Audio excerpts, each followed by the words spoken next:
시청하시기 전 구독과 좋아요는 영상 제작에 많은 도움이 됩니다. 안녕하세요, 굿쇼입니다. 오늘은 애드센스 클릭 단가 CPC 올리는 방법에 대해서 한번 알아보도록 하겠습니다. 애드센스 클릭 단가를 올리는 방법에 있어서는 무수히 많은 요소들이 존재를 하겠지만 오늘 저는 5가지 정도에 대해서 이야기를 해드리려고 합니다. 우선 첫 번째로는 광고의 위치인데요. 광고 계제의 위치는 CTR과 관련이 있으면서도 이 CTR이 높을수록 CPC도 향상에 영향을 줍니다.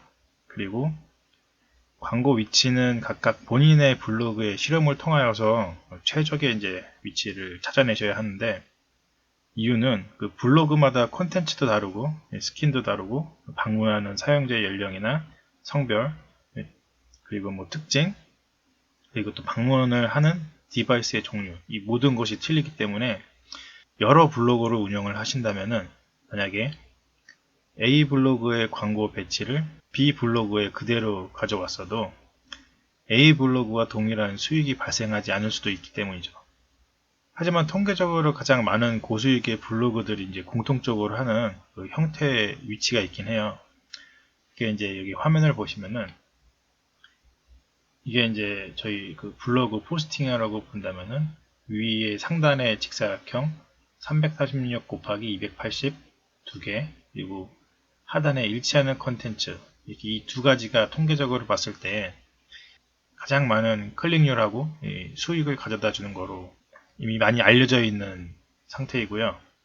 그리고 여기 그 본문 하단에 붙는 일치하는 컨텐츠는 그 포스팅 보시면 알겠지만 한 8가지 정도 이렇게 광고하고 포스팅하고 섞여 있는 그런 광고가 있는데, 이 일치하는 컨텐츠는 광고가 포스팅과 관련이 있는 광고가 많이 나오기 때문에 가장 효과적으로 또 알려져 있고, 이 광고를 달려면은 일정 트래픽이 발생되어야지 광고 자격이 생기는데, 제가 처음에 일치하는 컨텐츠가 생겼을 때가 약 한 포스팅 100개 좀 넘기고 1방문자가 평균적으로 150명 정도 되었을 때 달았던 걸로 제가 기억을 해요.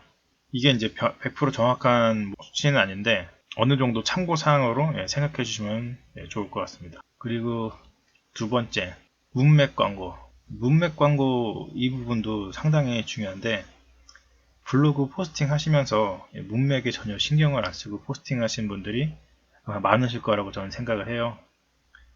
하지만 이게 실제 블로그 수익 상승에 영향을 준다는 것을 알아두셔야 해요.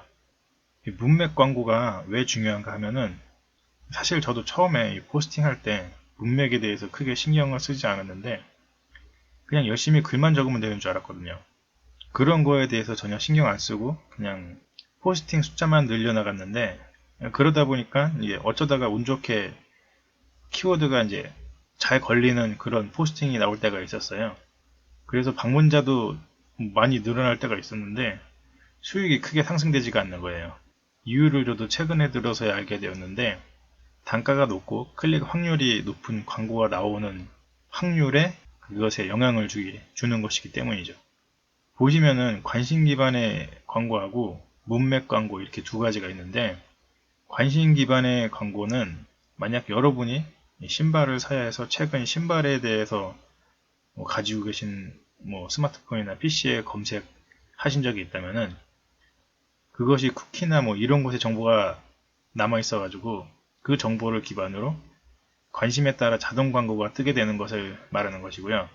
문맥 광고는 만약에 그 포스팅을 오늘 새로 신고 나간 신발이 너무 미끄러워서 계단에서 넘어져서 많이 다쳤는데 치료비가 너무 많이 나와서 보험사에 연락을 하였더니 실비 보험료를 받았다고 내용을 이런 식으로 포스팅을 적는다면은 해당 문맥에 맞춰서 고단가의 보험 광고가 나오게 되는 것을 문맥 광고라고 하는 거예요. 여기 보시면은 필요하지 않은 상태의 체온과 면역력이 높게 유지됩니다. 이런 내용도 있고, 만성피로 증상이 지속된다면 면역력이 저하되어 이런 식으로 또 내용이 있고, 이렇게 만성피로, 피로 이런 내용으로 문맥을 만들어 놨잖아요. 그리고 밑에 광고를 보시면은 그거에 대한 그런 문맥에 대한 관련 광고가 뜨는 거예요. 내용 보시면은 피로가 몰려올 때 이런 식으로 뜨게 되는 거죠. 여기에 핵심이 있는데 내가 어떤 주제의 광고를 의도적으로 문맥을 만들어서 내용을 적음으로써 그와 관련된 광고를 나오게 유도할 수가 있다는 것을 말하는 거죠. 이것을 잘 이해하고 활용한다면 어떤 주제의 포스팅을 하더라도 고단가의 광고를 계속 노출되게 유도할 수가 있다는 것이거든요. 그래서 저도 최근에는 포스팅할 때 최대한 이런 문맥 광고에 맞춰서 원하는 광고가 나올 수 있도록 포스팅을 하고 있는 중이기도 합니다. 세 번째, 체류 시간. 체류 시간이 긴 블로그일수록 당연히 양질의 글이 가득하다고 구글에서는 판단을 하고 단가가 높은 광고들이 많이 들어오도록 로직이 되어 있어요. 당연히 아시겠지만 구글은 철저하게 데이터 기반으로 저희 웹사이트나 블로그를 평가를 하거든요. 저희가 운영하는 이런 블로그나 웹사이트를 거기 있는 직원들이 일일이 하나씩 보면서 평가를 하는 것이 아니기 때문에 저희한테서 수집된 데이터를 가지고 고단가의 광고를 붙여줄지 아니면 저단가의 광고를 붙여줄지 로직에서 결정이 되는 거기 때문에 그거에 대한 가장 긍정적으로 판단을 하는 기준은 저희 블로그의 체류 시간을 가장 긍정적으로 판단을 한다고 보시면 됩니다.